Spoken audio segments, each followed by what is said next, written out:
Donc ça, c'est vraiment là, des données on ne peut plus à jour. La première image que je vous montre, ce sont les différents points de mesure. Et là, j'ai mis l'accent seulement sur le sud du Québec. Donc, on parle ici de Montréal, Montérégie, Estrie, Mauricie, Laval, Lanaudière, Laurentides. Donc, on peut penser là, toutes les régions un petit peu plus Montréal, Péry-Montréal, sud du Québec. Et ce qu'on voit, c'est que, bon, en pré-pandémie, pour les idées suicidaires sérieuses, et là, j'attire votre attention sur le fait que pour le volet québécois, on a décidé d'ajouter une question un petit peu plus précise, celle qu'on utilise habituellement dans les enquêtes de santé populationnelle.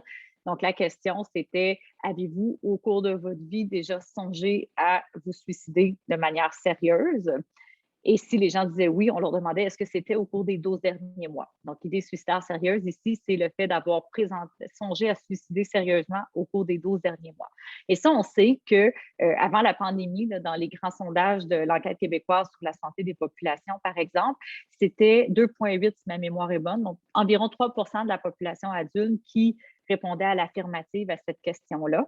Et vous voyez que par la ligne orange foncée, depuis la pandémie, en fait, on a rajouté cette question-là seulement en novembre 2020 et maintenant, on l'a maintenue pour les 4 autres cycles de mesure. On voit qu'on se maintient plus à des niveaux de 6, même 7 dans le sud du Québec pour cette question-là. Donc, on est passé du kit au double.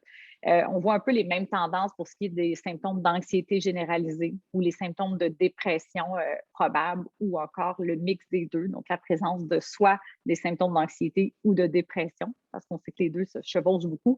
Bref, ce qu'on voit, c'est qu'on est à des niveaux absolument élevés et un petit peu à l'instar de la courbe que je vous montrais tantôt, on voit que ce n'est pas nécessairement en juin 2020 ou dans nos premiers points de mesure que la situation était la plus déplorable. On voit vraiment que dans l'automne, hiver 2020-2021, ça a été particulièrement difficile. Bon, ça, j'étais plus ou moins surprise. Je vous dirais que nos données d'octobre, celles qu'on vient de mesurer là, du 1er au 17 octobre, me, me fatigue un petit peu parce qu'on a quand même 10 000 adultes québécois qui nous disent avoir, 1 sur 5 parmi ces 10 000-là, qui nous disent quand même avoir un cumul de symptômes qui correspondent à un trouble, soit d'anxiété généralisée ou une dépression majeure.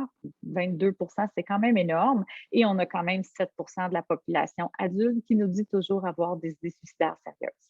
Et si maintenant vous voulez voir un petit peu plus à l'échelle de toutes les régions, comme je vous disais, la région de Montréal, malheureusement, vit des moments peut-être un petit peu plus difficiles en termes d'anxiété, dépression ou idées suicidaires sérieuses.